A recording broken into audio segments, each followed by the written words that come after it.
നമ്മളൊരു കാര്യം ഒത്തിരി ആഗ്രഹിച്ചിട്ടുണ്ടെങ്കിൽ അത് നടക്കും എന്ന് പറഞ്ഞില്ലേ, അതുപോലെ നടന്നൊരു കാര്യമായിട്ട് ഇത്. വേറൊന്നുമില്ല, ഞാൻ ഇങ്ങനെ എടുക്കണ മുടിനത് ട്രാൻസ്ഫോം ചെയ്തത് ഇങ്ങനെയൊക്കെ, അതും 10 പൈസ ചിലവില്ലാണ്ട് നല്ലൊരു പ്രൊമോഷനാണ് എനിക്ക് കിട്ടിയത്.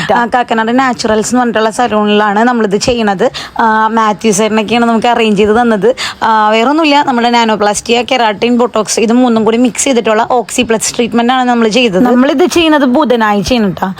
എന്ന് വെച്ചാൽ നമ്മളുടെ ഇതിൻ്റെ ബാക്കിലുള്ള എല്ലാവരുടെയും അവൈലബിലിറ്റി ഓഫ് ടൈം അനുസരിച്ച് നമ്മളിത് പോസ്റ്റ് ചെയ്യുമ്പോഴേക്കും അത്യാവശ്യം ശനിയാഴ്ച ആയിരിക്കും നമ്മളിതിൻ്റെ ഔട്ട് വരിക എന്നുള്ള രീതിയിലാണ് സെറ്റ് ചെയ്ത് വെച്ചിരിക്കുന്നത്. പല ആംഗിളിൽ, പല ക്യാമറയിൽ, പല ഫോണിലൊക്കെയാണ് ഫോട്ടോസ് വീഡിയോസ് ഒക്കെ. അത്യാവശ്യം നല്ല തിരക്കുള്ള സലൂണാണ് കേട്ടോ. കാര്യം ഞാൻ അവിടെ ചെന്നത് 3 മണിക്കാണ്. അതിനുശേഷം ഒരു 10-20 പേരെങ്കിലും പോയിട്ടുണ്ടാകും, 20 പേര് ചുരുങ്ങിയത്. എൻ്റെ ട്രീറ്റ്മെൻറ്റ് കഴിഞ്ഞത് 8 മണി കഴിഞ്ഞപ്പോക്കും, 8 മണി 8:30 ആയി കഴിഞ്ഞപ്പോക്കും. അത്രയും ടൈമിൽ മാത്രം ഇത്ര ആൾക്കാർ. അപ്പോൾ അവരിപ്പോൾ ഇന്നോവേഷൻ നടന്നുകൊണ്ടിരിക്കണതാണ്. ആ ടൈമിലാണ് ഇത്ര ആൾക്കാർ. അപ്പം പിന്നെ അത് കംപ്ലീറ്റ് ആയിട്ടൊന്ന് പണി കഴിപ്പിച്ചെടുത്തിട്ടുണ്ടെങ്കിലുള്ള അവസ്ഥ എന്തായിരിക്കും. പിന്നെ എനിക്കൊരു വൃത്തികെട്ട സ്വഭാവമുണ്ട്. ഞാൻ എന്തെങ്കിലും ഒരു കാര്യം ആഗ്രഹിച്ചിട്ടുണ്ടെങ്കിൽ എനിക്കത് കിട്ടണം, എത്ര വൈകിയാണെങ്കിലും എനിക്കത് കിട്ടണം.